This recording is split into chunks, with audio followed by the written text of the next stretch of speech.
social media, and industry language. Today, we cover two broad but important aspects of agriculture in the United States.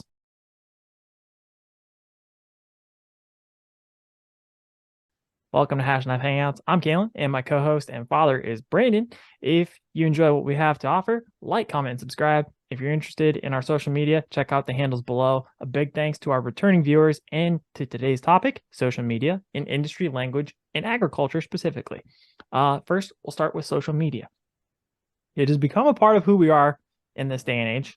The question is, though, what is real and what is not? And with that, I'm going to share a small story before we get into the conversation. I run the ranch Twitter. I had a personal Twitter for a while. I got rid of it and I focused on the ranch Twitter. During that, probably the last 2.5 to 3 years, I have followed a couple from South Texas, and they were very interesting characters. They were ranchers from South Texas, even more south than San Antonio, which is pretty south if anybody's familiar. They're bordering the Mexican border. They had a family. The father was on there. Never quite understood how big the ranch was, but they always had some really good information in terms of what was going on in Texas. I even got some good information by direct messaging them and talking to them and saying, hey, why is it that you calve in the November and December timeframe? Because that doesn't make sense to us Northerners. And I said, well, it's cooler, because it gets so hot here in the springtime that it's just better for us to do it now. Okay, completely makes sense. Understands how it all works. Got to learn about the guy specifically. He was a recovering alcoholic that was always around. Him and his wife had gotten pregnant when she and him were in high school. They had their kid, and they'd had a couple others since then. He'd gone through some cancer treatment, and they were late 30s, maybe early 40s. And then his wife got on Twitter probably a year and a half ago. Again, very informative. They gave a good insight into Texas agriculture and Texas ranching, specifically when it came to cattle. However, it came to be known, after having about 20,000 followers apiece on Twitter, it came to be known about 2 weeks ago that they were completely fictitious. They did not exist. And how people would normally say is they were catfish. They went out and they said all these great things, and everybody thought of them as actual people. It seemed like it. Every once in a while you get an interesting picture in there that it added to reality. However, somebody was smart enough to reverse engineer some stuff because they saw some things that are like, that looks like somebody I happen to know. They know how computers work. They reverse engineered this group of 4 or 5 different accounts. All came from the same person in a place in Missouri that was a real estate agent. And what's funny enough is he didn't ask for money. He didn't try to exploit people or anything like that. He just acted like 4 different people on 4 different accounts on their Twitter. They had thousands of tweets. So it's crazy because this guy was making up legitimate content on his own, just out of his brainscape. And you could almost say he was almost like a story writer. That's almost how it felt. And it's very interesting because so many people that I follow on Twitter for the ranch and I interact with for the ranch, they are real people. They have shown videos of themselves. This particular group had never shown videos. They'd just shown some pictures here and there. But it's funny because they've also said in the followers and the people that follow me or the ranch and everything, that it's almost like there's been a death because there's been these 4 people that are suddenly non-existent that we all thought were real for so long. And again, they weren't manipulating or hurting anybody, but they were just misleading. And so the questions are, really, so it's made many of us become hesitant to trust, solidify understandings of things we thought we already knew. So the real questions are, how do you find the right information? How do you stay relevant? How do you bridge the gap?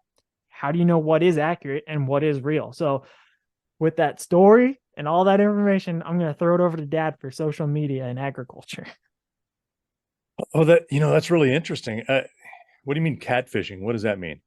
I So mean, if anybody's unfamiliar with catfishing, it's where somebody normally they would, for example, you take like a supermodel, right? And there's pictures of this supermodel, okay. and they get on like a dating website and they try and get somebody to meet up with them, and then they end up being like a 300-pound person who's morbidly obese and rides a scooter. That would be what catfishing is. It's using something to almost like a lure to get somebody in, and then Okay. you can either take them and exploit them for money, or get them into a relationship that they had no idea. A lot of Okay. people have been known to have a online relationship without ever knowing somebody for a year and a half. A great example is Monte Teo. He was a linebacker for Notre Dame, and he Okay. got caught having a fake girlfriend because it was somebody who catfished him with fake profile pics. Okay. So Yeah. basic dishonesty. Mm-hmm. Um, that that's interesting. One of the things you said was that when this guy that you're talking about that was posing as a couple in Texas on a ranch, A couple, and and then the guy's father, and then okay, like his adopted Mexican brother. Like I said, there's like four, so he was writing a novel, practically, yeah, just right? through Twitter. Okay, but you said one thing that was interesting to me, and that is that people felt a loss when they Mm-hmm. found it out, and they is it shut down, I assume now, or just Yeah, all the counts have been shut down. They've been found to be okay. obviously fake, and it's just So it's people, interesting because everybody have always thought of these people as individuals. And I've even DM'd the man a couple times saying, "Hey, what's going on down there? I'm curious of how the situation works." yeah, and And he I'm answered. bringing, and yeah, absolutely brought forth an answer. And that's why it's weird, because it's some of us had talked to them personally like that, and it's And he's like a posing as all of these different four people.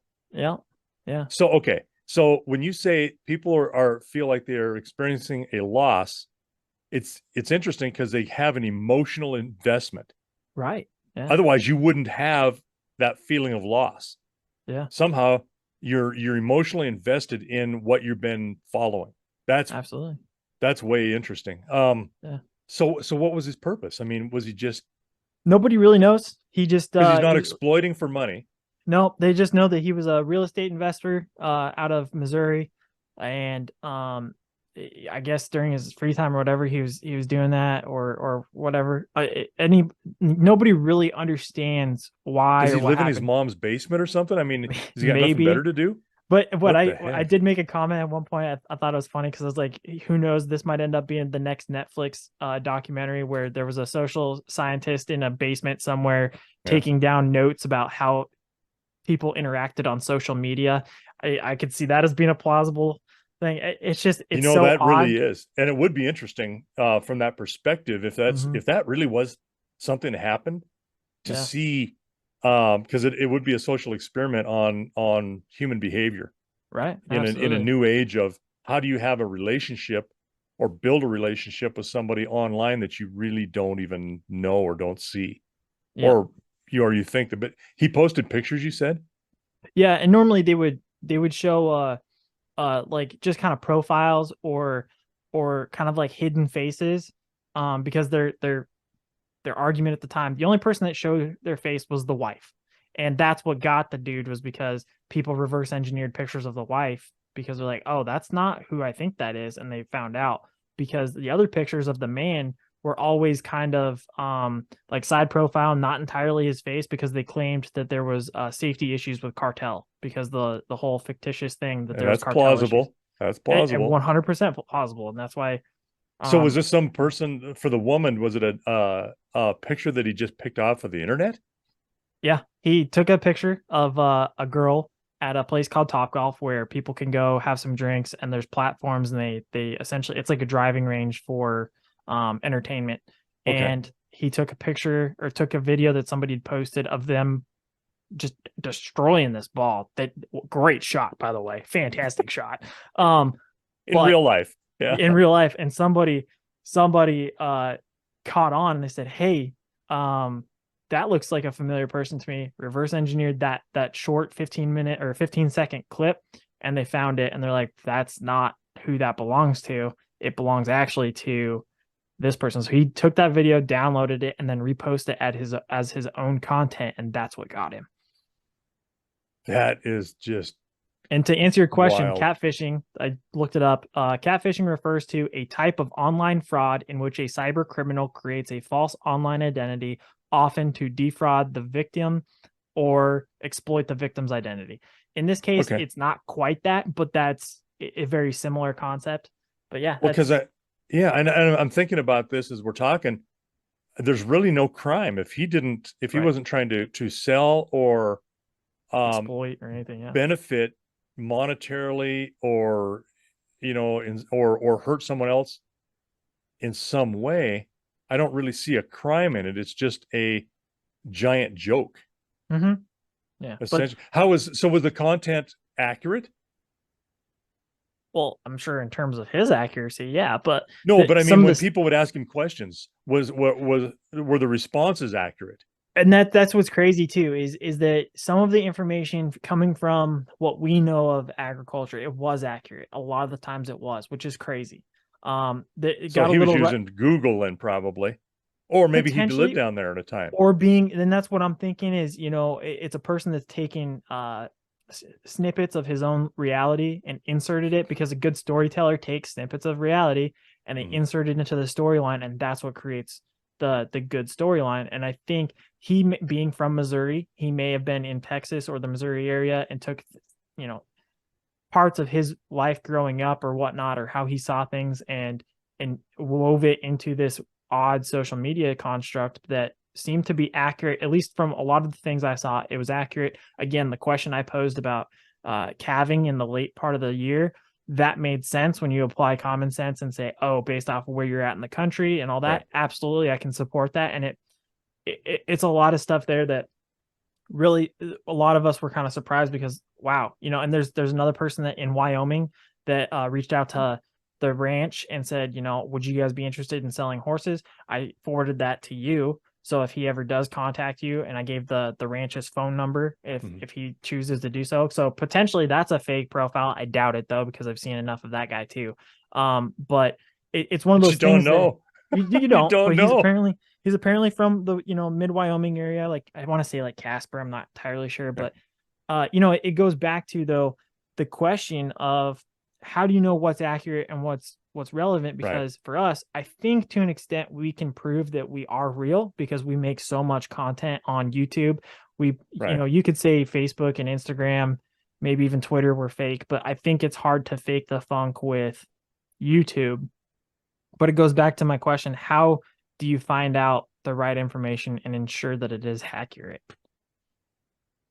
Especially in ag. Like that's the question. I'm trying to bring it back to agriculture. How do you know it's right? Yeah. How do you know it's true? Well, the information or that the people are actually doing what they're doing. Yeah. Because yeah, okay, yeah, because the information, I think what you do is like you do any other kind of research is you go to multiple sources, Right. right? I mean that's the easy answer to that. When you're trying to find out if an individual is though, it's all about what else they're doing. And when I was in a former life doing criminal investigation on things, you would focus on an individual and what their life was basically. I mean, you looked at everything they did, where they were, how they worked, what their behaviors were, where they went, what they did for fun, um, other activities, and it corroborated who an individual is.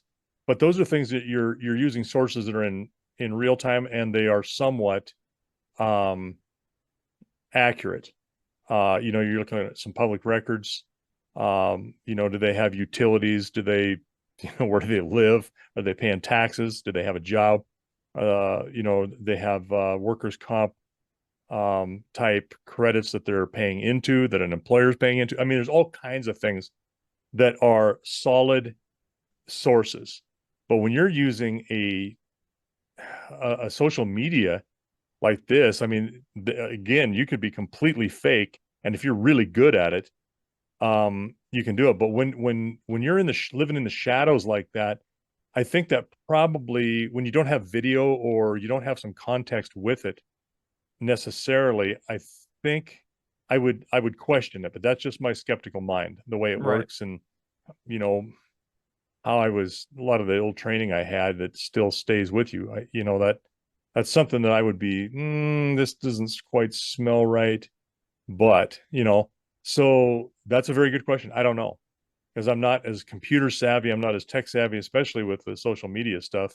Right. Obviously we do this and I can get the computer and the camera and everything set up so we get what we want, but I'm not manipulating anything as far as how to build this and put it together and have a product. So, but we have, Well, and but that's then interesting that you again, say that too, because I mean, I could manipulate a lot of what we say. sure. And if I take the video out and I just do audio over the amount of content that we've created together, I could take something and I could make you look either really good or I could make you look really bad if I spent enough time manipulating the audio and chunking it together and making Oh, it mesh that I can make you sound yes, like you're an idiot or a genius. absolutely right. Well, and I had that happen with media sources in Yeah. my old job. You know, you'd make a statement, something's going on, and you make a statement to the press. And Yeah. I have had someone with a newspaper.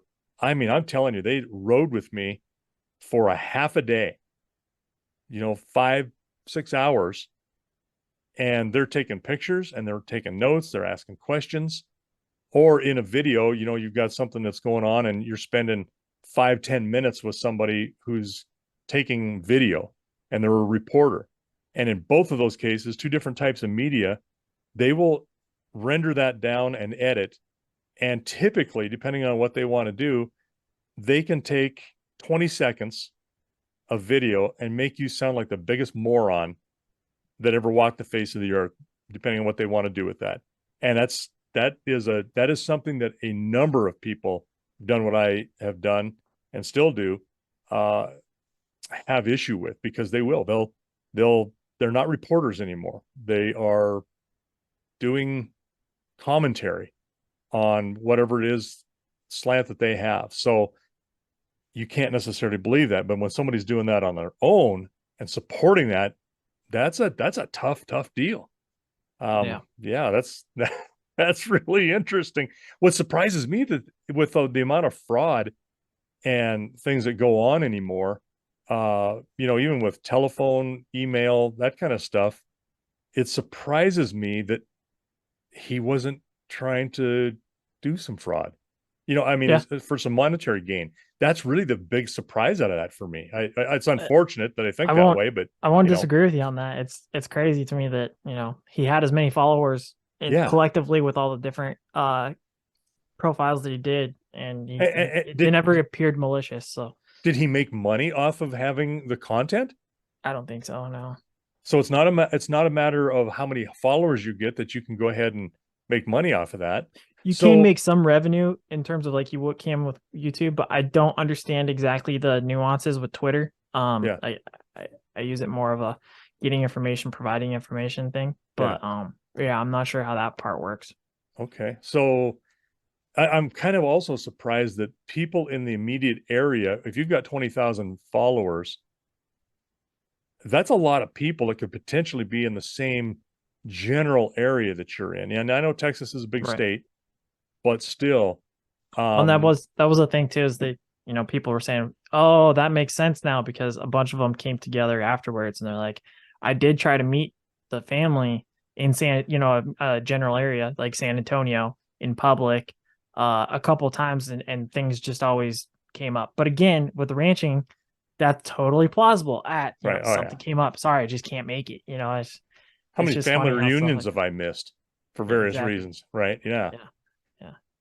But Um, that it kind of hmm. leads me to the next question though, with especially with social media is how do you stay relevant? Especially ag is not a sexy thing. It really isn't. No. How do you stay relevant in social media? Is it by doing weird stuff like this where you try and do like a half truth, or do you have to go do outrageous things, or just try Well, and show everyday lifestyle?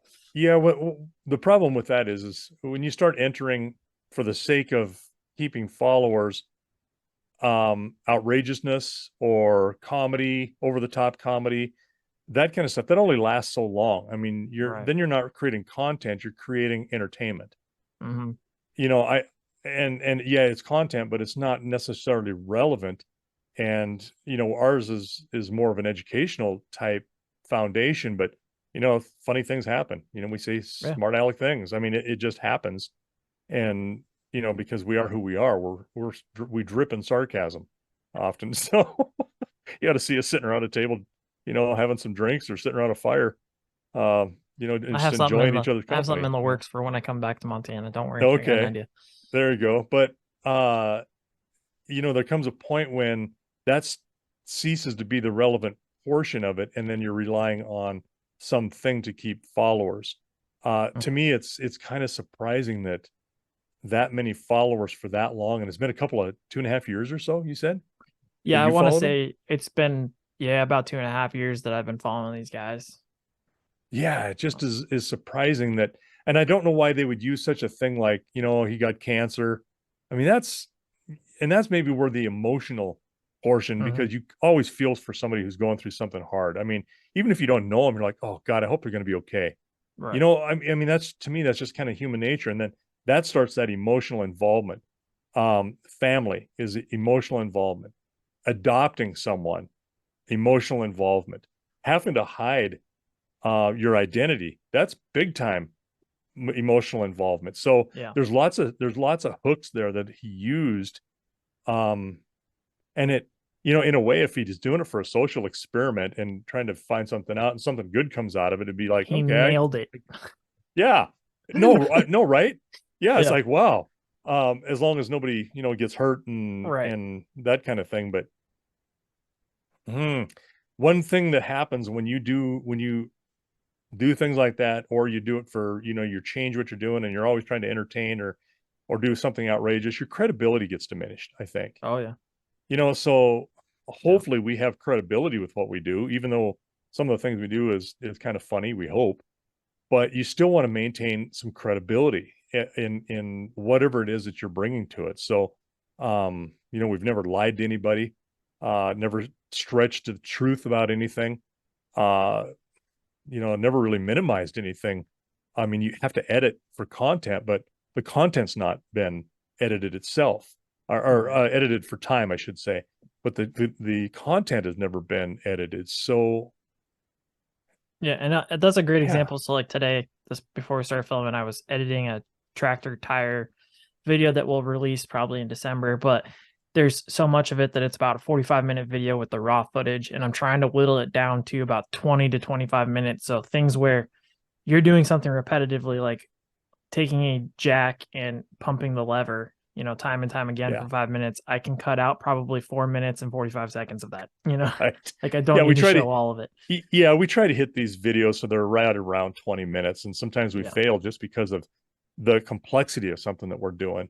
right. And yeah, and I remember I was, trying to get that thing level, and I'm turning blocks different ways. It's like, who wants to see that? You talk about it a little bit, but yeah, you're not doing that. But that is, I think, something that we can use other sources, or if somebody's looking at us, it's not just us on a YouTube on a format like this where we're talking about things, which we do plenty of.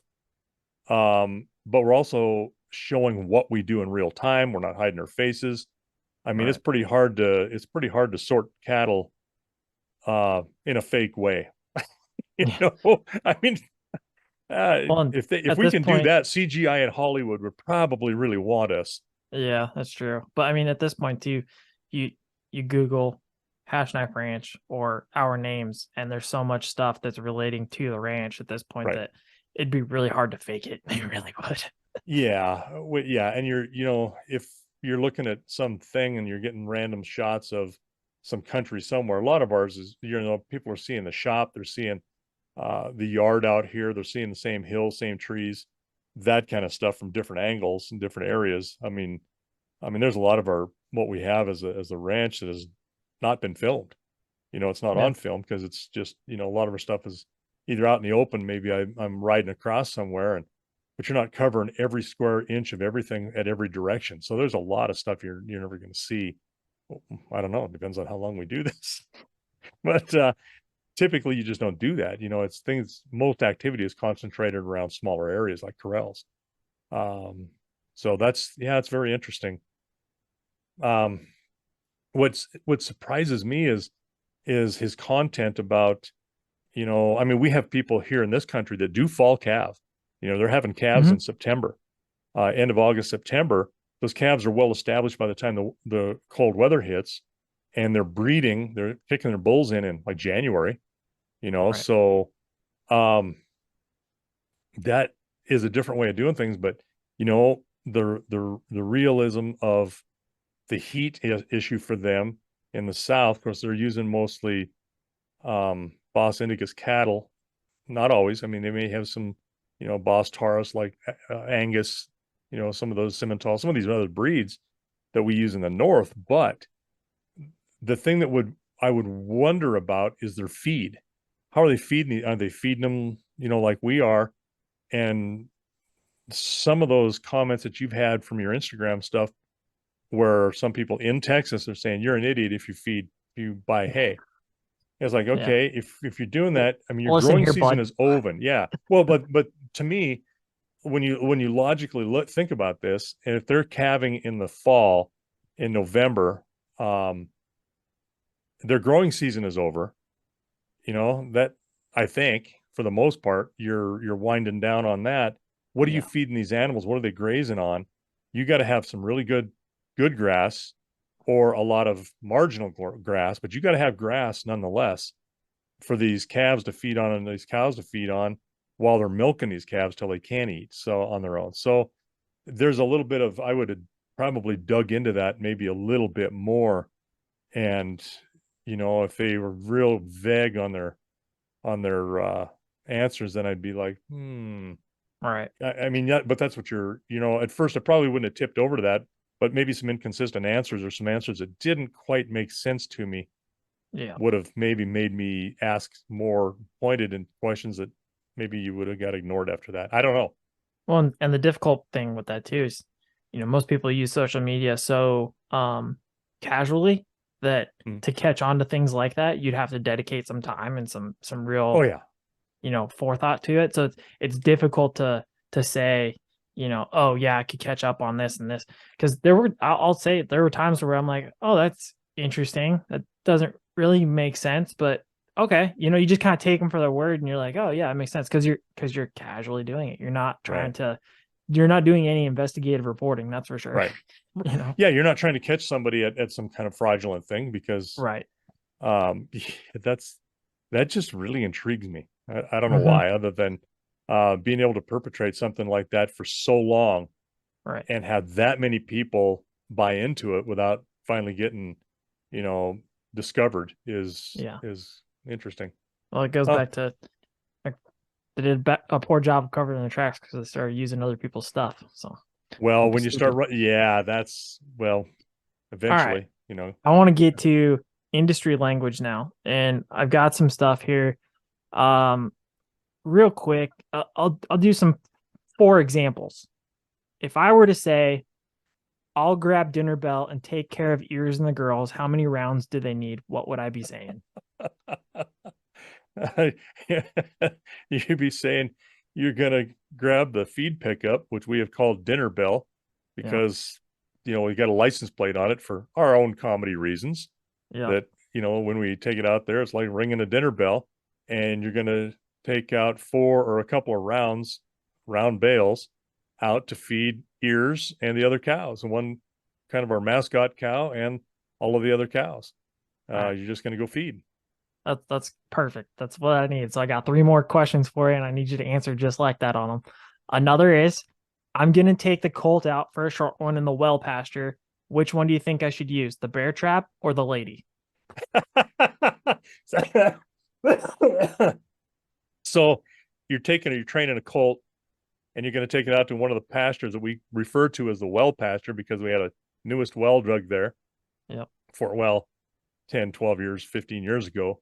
And you're wanting to know whether or not you should take the old bear trap style saddle that my grandpa had that he bought when he was a kid, that's got much too small of a tree for my big butt now. I could still fit in it. Or It'll be tight, but I yeah, could do and it. your brother and I can't squeeze into that. It's just too little.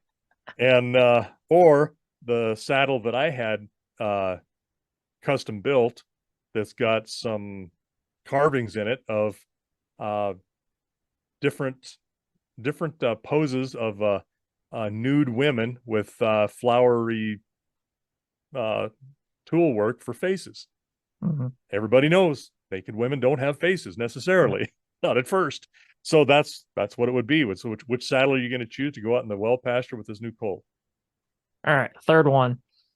Are they all going to the lease, or are you keeping maidens with T-bone closer to the house? And which ones do you want? Which one do you want to use? Mountain Man, Lucky, Sin, or Bet? So are we going to take the maidens, or right? The maidens are Yeah. the heifers that have not bred before, and we're going to take them over to some lease pasture we have. And are we going to take T-bone, which is a butcher steer, or butcher steers, could be Yep. T-bones, sirloin, or Yes, sir. One. or uh, oh God, and then you're going to take them over. And what else was the other part of that? And which ones do you want to use? Mountain Man, Lucky, Oh yeah, and Sin, or Bet? which horse do you want to use to move these cattle? Yeah, that's pretty much it. Yeah. We do use a lot of jargon. I never thought about that, That's why really. I wanted to talk about this. Yeah, and here's my Yeah. last example. Yeah. Uh, we had one heifer and two bulls. They're all tagged and banded. That Okay. one's more straightforward. Yeah, that's pretty straightforward. We're calving, and today this is what the rundown on the calves were. And is one heifer, everybody's ear tagged with either the heifer's got pink ear tags, and the steers or bull calves have blue ear tags, and we went ahead and put bands on them to in place of castration. So everybody's been taken care of, and here's the body count of what we have for today's total. Perfect. So that's an example of language. So every industry has it, and I don't know Yeah. why, but I get intrigued by this. So I wanted to give some examples to see what would be different from us compared to others. We all use, especially in the United States and much of the world, we commonly use English, but this is its own industry language, a way of saying things, sometimes odd terms only found within the industry or the sector. Yeah. Sometimes it's an acronym that's a secret word to those within the work sphere. I felt it was appropriate to discuss our nuances from the Hashknife Ranch, specifically because some of them are likely, but not 100% the same as other ranches that have a slight twist, like I said, which make us a little bit more unique. Language relates to social media because I saw a woman also on TikTok explain the use of a certain word to gain a better outreach with non-agricultural people. For example, instead of slaughter or butcher, she and her husband, they're also in Texas, use harvest. Are you She sure? has, yeah, exactly. She has a master's in communication. She said that she had grown up in the agriculture community and she didn't want to get an ag degree. She wanted to get something that she could use towards something she already knew about. And so she went and got a master's. I think it was in communication and marketing or something along those lines. And her final paper, she explained, was the use of language to connect. So to be able to connect and to share and to educate others, they don't use slaughter or butcher. Instead, they use harvest, and that's why she says stuff like that. So I wanted to kind of throw that out there and see what your thoughts were, especially after giving some of those examples that we had just gone through that we use on the ranch. Yeah, no, I think that that's probably, well, for me it's typical because when I worked for the state agency, the Fish and Game, they were already, fighting anti-hunting sentiment, you know, Yeah. from large population areas that have no idea about what um, you have to do in order to maintain healthy populations. And you always have hunting, using hunting as the tool to do that. And they begin changing their language 30 years ago and calling that harvesting, harvest dates, harvest times, harvest areas instead of hunting. And to me, it's kind of a travesty in a way because what they're doing is they're beginning to speak the language of the very people that are trying to put them out of business or stop it. So it's like they're being sucked in by proxy by starting to use the language and stop using it. We're going to no longer harvest. Oh, okay. So instead of I don't we're know no though, longer because going to hunt. I'm glad you kind of said that because it also relates to social media and its relevance because a lot of the people like you're saying that are anti-hunting and a lot of those same people are very much anti-beef and anti-ranching. Right. I think they're able to connect and they're more relevant to people who, like you said, though you said this before, it's the people, the bigger majority, which is it's not the 10% for the 10% against, it's the 80% and Right. that are indifferent. And so Right. that particular group seems to be the ones that know how to be relevant and connect to the indifferent crowd. And I Mhm. think while it could be a travesty, I think it's also something that, okay, we have to alter, because like the woman said on that TikTok, if we don't alter our way, we will be responsible for killing our own way of life because we did not adjust to trying to get the support of the indifferent. Well, and there's a different way to do that. You can either uh, adjust by education Yeah. and be real about your education, or you can adjust by starting to agree with the way they talk, which is Yeah. not necessarily educating. There's a line to be drawn there, and yeah, you can use that as a way to not turn people away, but you still need to educate them regardless of whether or not the Right. language is controversial, and it shouldn't be controversial. I mean, when you start using our language and the way we speak to um, change behavior, we have free speech for a reason, and don't vilify somebody because of the way they speak. Um, especially with something that is, it's not derogatory or anything like that. It's about what are the realities of, you like to fill your belly. Here's what we do. We have to raise, nurture, feed, and then slaughter cattle. Yeah, you can call it harvest if you want, just another good way. But I don't disagree with what she come up with her master's thesis. I think it's fascinating, be honest Right. with you. But it's unfortunate that you have to do that to connect with people. Well, and And most of those, if you're having to connect with them, they don't know much about your industry. that's probably true, but I And mean that's what that's we're part trying of to the do, reason why, you know. yeah, that's what you're trying to do, is you're trying to connect with them. But Right. the other part too is to, I would say, to bolster your point is you know, it's important to disagree and to be Mhm. offended, because if you don't disagree, there's no way to have a conversation. Otherwise, Correct. you're looking at each other and you're both nodding up and down. Right. No, there's very little to be learned or gained by having 100% agreement.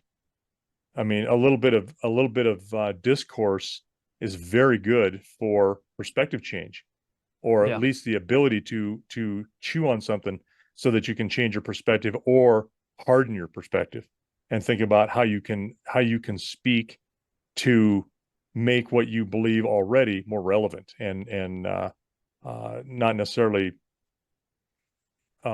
irrefutable, but at least something for someone to look at and listen to and see if they can, really relate. Do you think that there is a large difference in language and industry communication between the horse community and the beef production world? Oh, yeah, there is. I think those are niches of each one, and although they're large niches, um, it's niche regardless. I mean, you've got a lot of people that are, um, very centric in what they do. Depending on what type or part of the country they're at. Take for instance, there's many disciplines within the equine riding and equestrian type worlds. And see, there's two things. One is equine, one's horse related. The other one is rider related. For instance, take someone that is a dressage rider.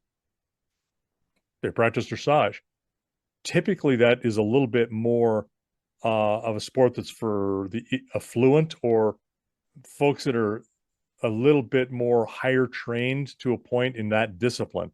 It isn't something, you don't see a lot of ranch kids doing dressage, so it's more of a niche within that equestrian sport.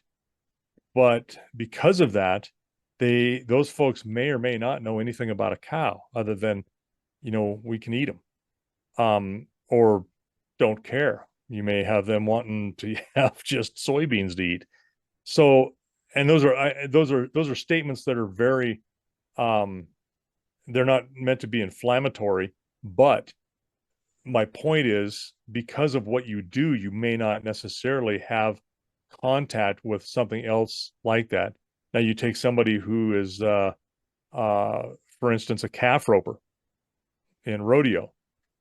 that's somebody who probably knows a little bit of the jargon around a ranch.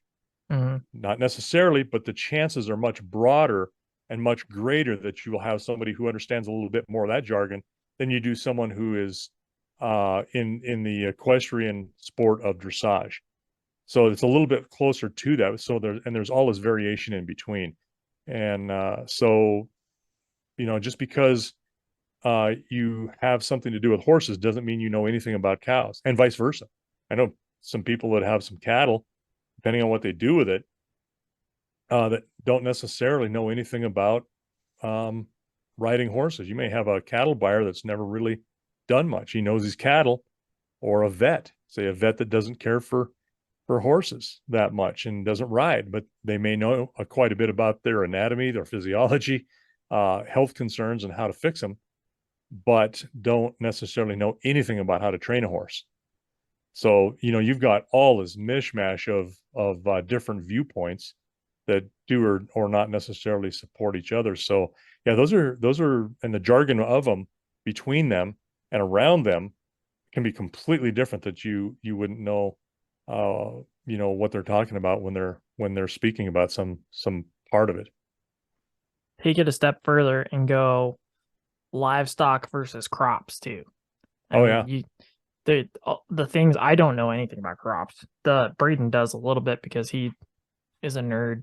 right. But the fact that they can talk in terms of farmers with crops, they can talk about a lot of different, I would assume, different nicknames and things for Sure. fertilizers and supplements to the ground and then Right. crops versus me. I would probably hear that and I'd be completely lost. But at the same time, we could say things about cattle or horses and they would probably look at us like we had a third eye in our face or something like that. Yeah, and because that, and your admission to that is true, and I'm the same way. There's a lot about farming that I don't know. Right. I think you can talk about a Well, and it would go for fertilizer. tractors too. We don't use tractors other than the one. If somebody were to start naming off, model numbers, I really wouldn't Right. know what the capacity of workload is. Or what they do. Yeah. You know, when you speak of for instance, winter wheat, Yeah. and when it's in the boot stage, you probably don't know what that is. I Or know what winter wheat is, but I don't know what boot yeah, stage is. yeah, exactly. And it's like when it comes up and it start that initial comes up and it starts to leaf, then you want that. You don't want, apparently, and this is what I understand. But when winter wheat comes up, and if we have some comments there, it's great. When it comes up, you want it to emerge in the fall, and it needs to have it frozen back so that it can grow in the Right. spring. But when you get so much growth, and it starts to develop, some leaves off to the side of the stalk, that's the boot stage when that starts. You want that to freeze before that or just shortly after that, not significantly after that. Otherwise, it'll winter kill. That's not what you want. You know, freeze your and lose all your crop. Or when things are like in the dough stage, and the dough stage is when the head comes up, and you got essentially the seed of it is what we use as wheat. When it's really soft and mushy and you can squeeze it, that's the dough stage. It's like it's doughy, and then it hardens and ripens. That's then it's in your final harvest stage. And I don't even know what they call that, to be honest. I'm not a farmer. Yeah. um so there are terms like that if I told you that somebody's turning some dirt over here, and they're using a 5 bottom rollover, what would that mean? I would know that somebody's essentially plowing the field, With what? but you said a five turn, 5 bottom rollover. five bottom. So I'm assuming it probably got five spades rolling over 5 rows at a time. Is that right? Yeah, basically the shovels. You think about somebody who's pulling a plow Right. behind a mule, and they've got that big shovel looking thing. Yep. That's a bottom plow, and if you've got 5 of those on one side and it's turning, and then you turn your tractor around, they roll those over so that it's rolling the same way on the other direction. That's a Yep. rollover plow, and we don't use those. I mean, and But I so have roughly what you were talking about. So sure, roughly, but not yeah, exact, right? Different equipment that they use now is like, I'm out of touch with it, and I know that a duck foot is the same as a toolbar. They used to call them a duck foot when I was a kid. And no idea. yeah, so they just take that rough ground and they plow it with that, and it just kind of has these small shovels on it, and it smooths it out, and then they can till it and roll it, drag some like spring tooth harrow behind it to kind of smooth it out. Lots of terms that we're unfamiliar with, and I'm okay. I'm not not gonna be embarrassed because I don't know, because I don't know. Hell, I don't know a lot about rocket science.